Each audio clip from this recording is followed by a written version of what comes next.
오늘은 성령으로 세례를 베푸시리라는 마가복음 1장의 말씀입니다.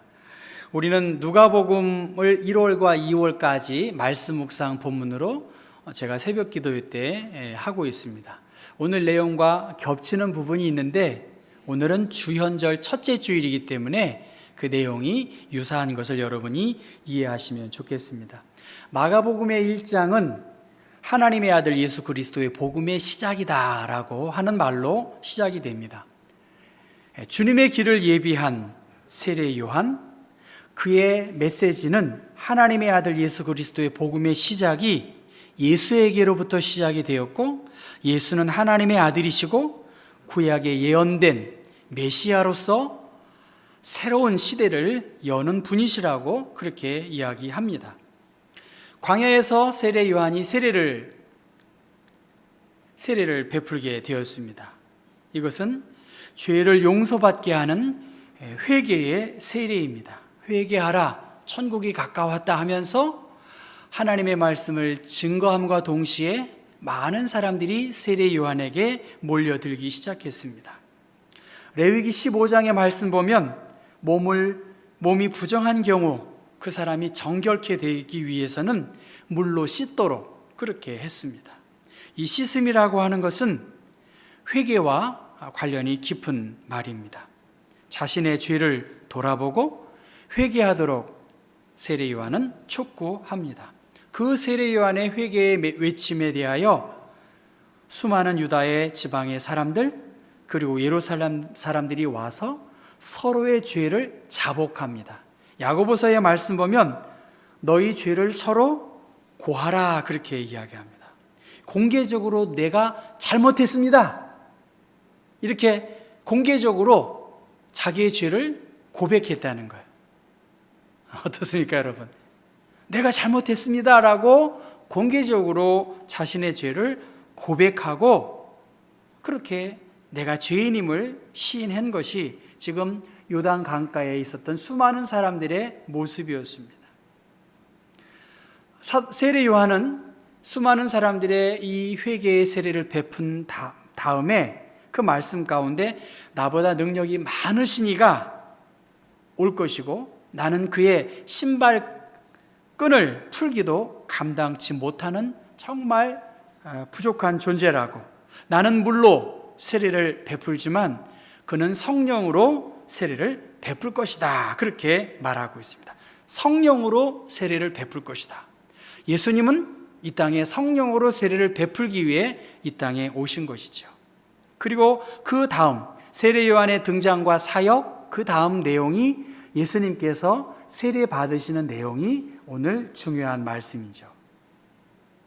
예수님께서 갈릴리 나사렛으로부터 와서 요단강에서 요한에게 세례를 받으시려고 합니다.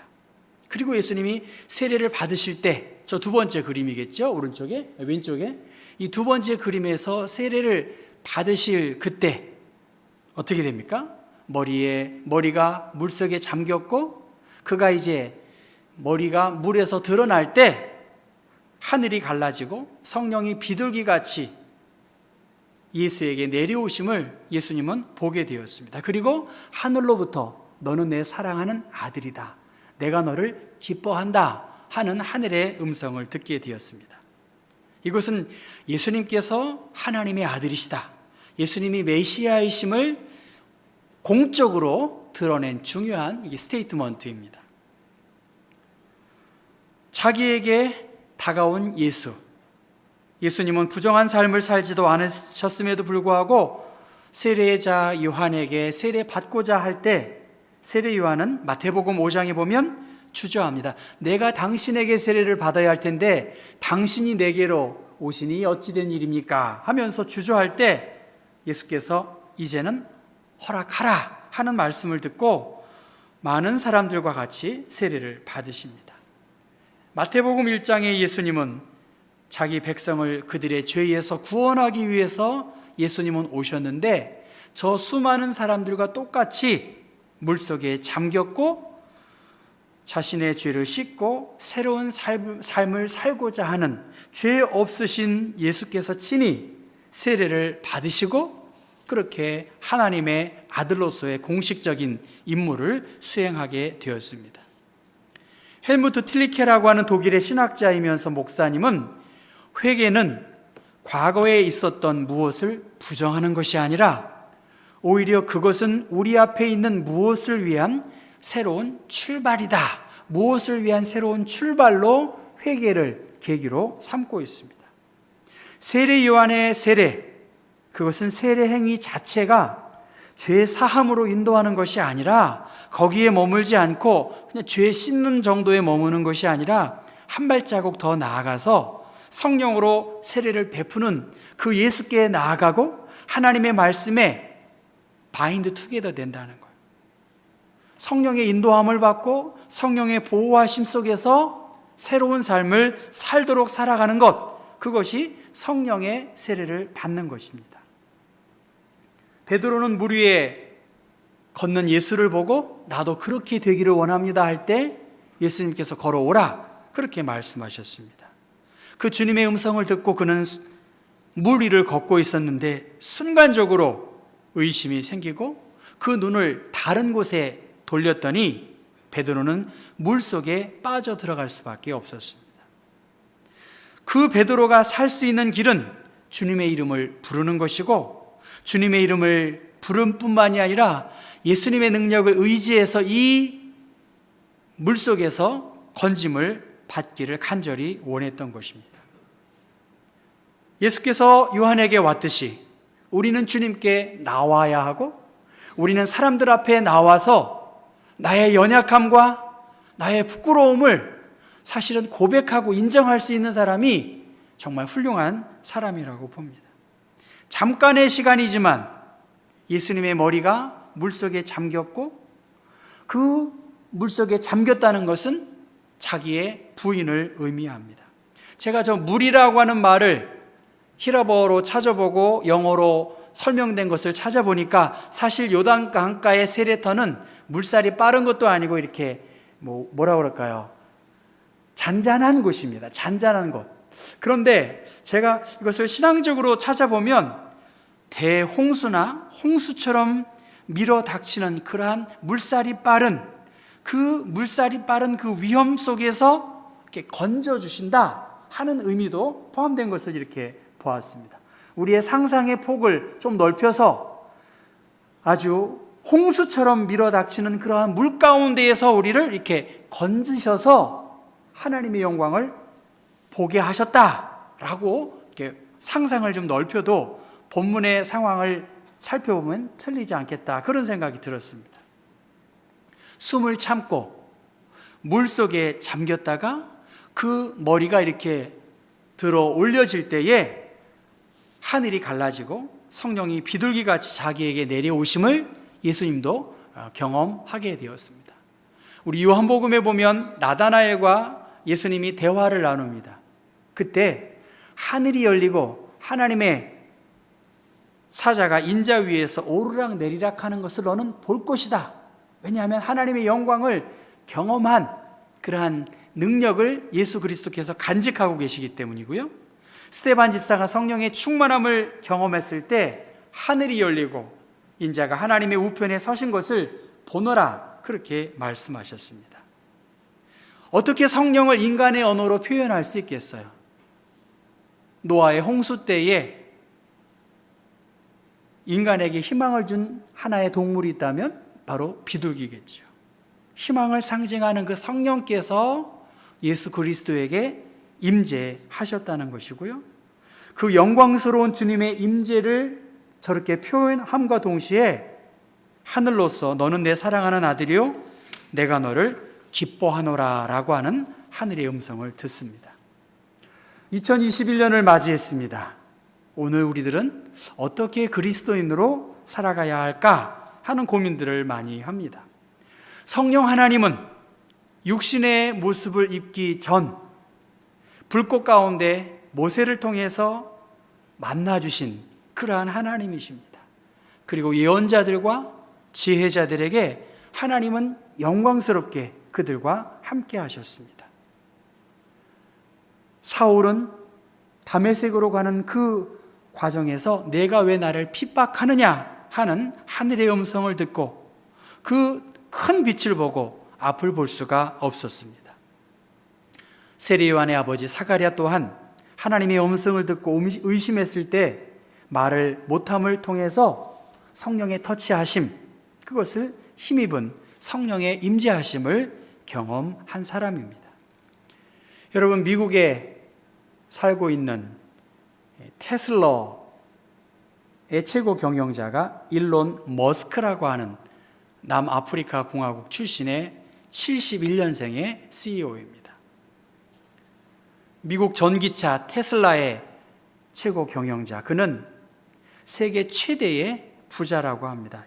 206조 원이랍니다. 저는 206조가 어떻게 계산이 안 되는데 하여튼 206조 원인데 1년 전만 해도 저 머스크라고 하는 사람은 세계 50위 정도의 부를 자랑한 사람이었다고 하는데, 이 테슬라 저 차가 주가가 폭등하는 바람에 저 사람이 세계 최고의 갑부라고 합니다. 그런데 저 사람은 현실에 안주하기를 거부한다는 거예요. 자신이 가지고 있는 모든 부동산, 물적 소유물을 다 팔아버리겠다고. 집이 한 1,100억 정도 된다나 봐요. 1,000억이 넘는 돈인데 그 집도 다 팔고 다른 곳으로 가고, 이 테슬라 자동차의 혹은 사업의 중심인 캘리포니아를 떠나서 텍사스로 옮기게 됐다고 합니다. 왜 옮겼느냐? 미국 기업들이 회의만 하고 있다는 거야. 미국 기업들이 재무제표에만 관심을 갖고 있다는 거야. 멋진 제품을 못 만드는 기업은 존재 가치가 없다는 거야. 회의만 한다고 될 일이 아니라는 거예요. 현실의 재무제표만 보고 어떻게 이 변화하는 세상을 대처할 수 있겠느냐 하면서 그는 여러 형태의 변화와 혁신을 위해서 힘쓰고 있습니다. 멋진 제품을 못 만드는 기업은 존재 가치가 없다. 교회의 존재 이유가 무엇일까요, 여러분? 우리 그리스도인들의 중요한 가치는 어디에 있을까요? 하나님의 나라예요. 하나님의 나라가 이 땅에 이루어지고 하나님의 통치하심을 우리가 경험하고, 특별히 하나님의 통치함, 성령의 터치하심, 간섭하심 속에서 미래로 나아가는 거예요. 예수님의 성령의 기름 부으심, 예수님의 성령의 세례 베푸심, 그것은 우리가 온전한 그리스도인으로 풍성한 삶으로 우리를 이끄시는 것입니다. 우리는 순간순간 흔들리고 넘어지고 낙심되고 있습니다. 그것이 우리의 삶이에요. 파도를 넘었다 싶으면 또 다른 파도가 우리 앞을 기다리고 있습니다. 어디에 평안이 있을까? 누구로부터 위로와 소망을 얻을 수 있을까? 내 생각으로 가득 차 있고 미래를 위해서 가려고 하는 의지와 열정이 없으면 마치 이 미국의 기업을 답답하게 여기는 그러한 모습과 다를 것이 없습니다. 성령의 다스리심, 하나님의 통치하심, 성령의 터치하심이 우리를 이끌어가는 것이지 다른 것이 아니겠지요. 에스겔서 36장 말씀, 새로운 마음을 주고 너희 속에 새로운 영을 넣어주며 너희 몸에서 돌 같은 굳은 마음을 없애고 살갗처럼 부드러운 마음을 주며 너희 속에 내 영을 넣어주시겠다는 거예요. 하나님의 영, 이 하나님의 영을 우리 가운데 부어주셔서 너희가 내 모든 규례를 지키고 실천할 것이다 라고 에스겔을 통해서 말씀하고 있습니다. 사람들은 세례 요한의 설교를 듣고 세례 요한의 물 세례를 통해서 죄인된 자신의 모습을 보고 회개하고 있어요.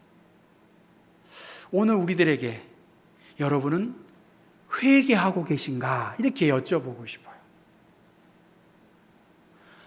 설교를 듣고 말씀을 묵상하고 기도하는 가운데 내가 회개하고 있는가?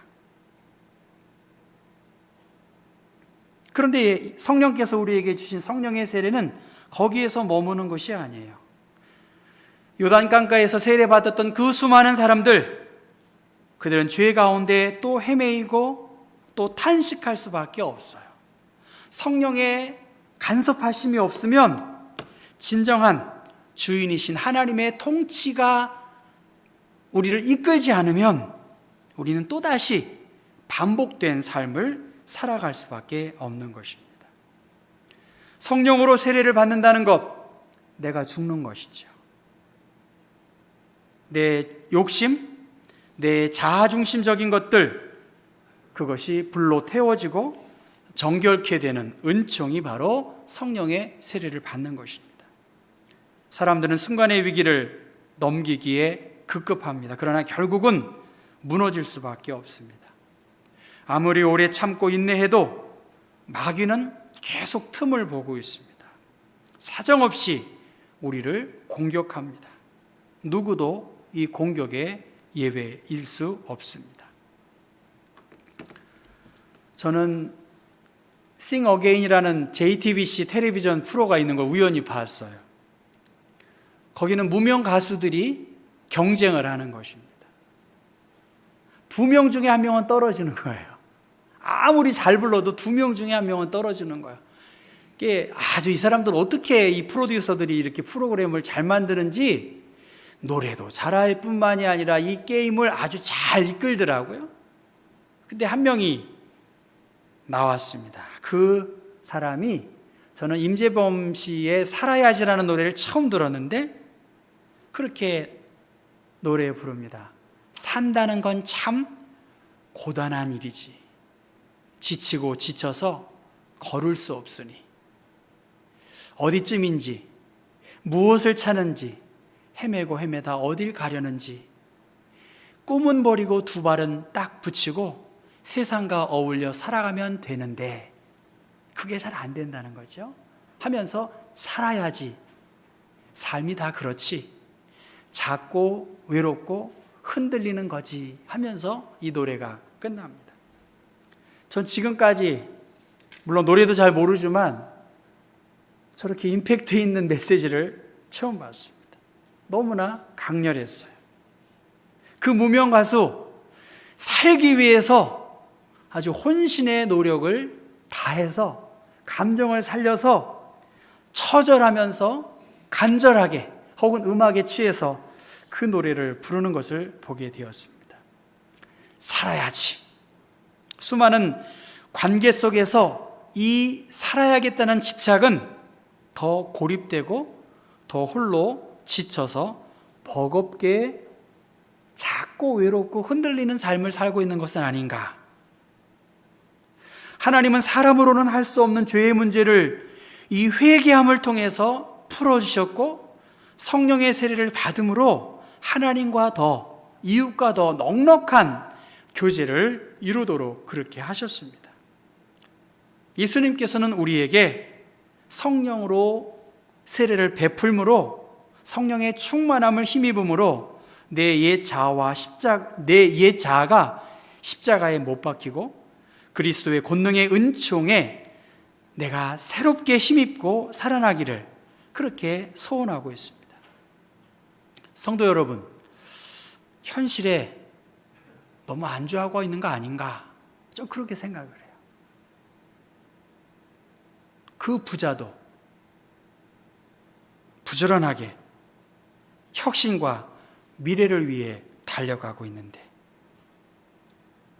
이 코로나 상황에서 우리나라 사람들이 왜 이렇게 누구 탓만 하는지 모르겠어요.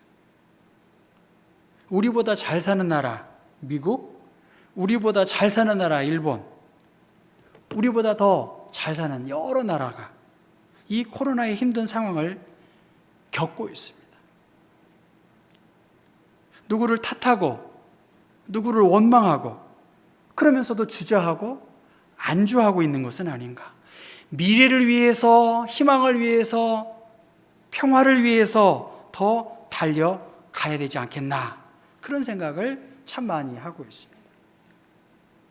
갈라디아 2장 20절, 우리가 너무나 잘 알고 있는 말씀입니다.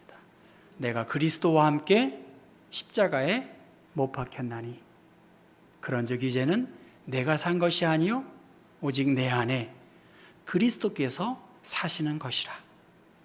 이제는 믿음 안에 사는 것이다. 그렇게 사도 바울은 말씀하고 있습니다. 저는 제 카톡에 가족 사진들이 있습니다. 가족들이 함께 찍은 사진들. 동시에 이 노래를 들으면서 살아야지 하는 그 글귀를 적어 놓았습니다. 저는 지난주, 그 전주 너무 아팠어요.